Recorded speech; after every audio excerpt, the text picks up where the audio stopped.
Now, an old girl on Gabriola Island getting an extreme makeover. After spending more than 100 years in the salty sea, Dorothy is showing her age. And that's not surprising. She's a 115-year-old sailboat, the oldest known sailing vessel on the West Coast. But despite being well into her sunset years, Dorothy will soon be going back to work. CTV's Chandler Grieve has the story from Nanaimo tonight. Chandler. Hudson, Dorothy may be 115 years old, and yes, she's pretty rough around the edges, and she hasn't been in the water in almost a decade. But that's all about to change, thanks to a little shipyard on Gabriola Island. Trying to take out some of the paying material that's in here. She's 115 years young and about to look a whole lot younger. This is the oldest boat I've ever worked on. If a sailboat ever deserved a makeover, it is Dorothy.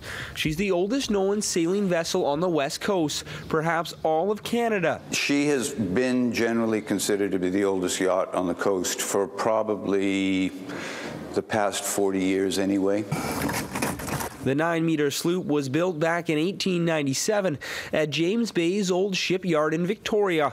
It cost the owner $1,800 to build, a small fortune back then, but it was worth it. Dorothy sailed around Vancouver Island for more than a century.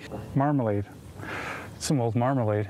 But her age caught up to her a decade ago, and she was taken off the water, kept hidden from the public eye until now. I'm going to dig down in the bottom of the boat. I'm going to take off the garboard plank, which is a plank right next to the keel. I'm going to take that off first, then I'm going to start researching what's happening down the lower area. From Tony Grove's little boat shop on Gabriola Island, old Dorothy will once again become seaworthy.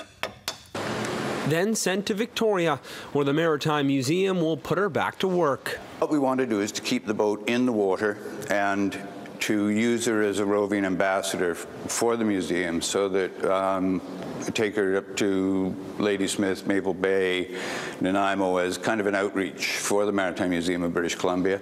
Now the plan is to have old Dorothy here ready for the waters by next July, just in time for her 116th birthday.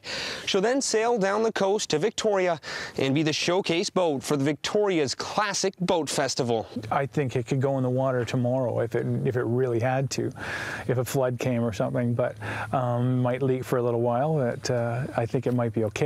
I wouldn't want to sail her right away. I think I'd like to have all this stuff researched and done first. A small trust fund set up by the museum is being used to pay for the restoration, as well as many generous hours put in by Tony. He says with a lot of hard work this fall, Dorothy will be sailing off into the sunset in no time, with her best years still to come.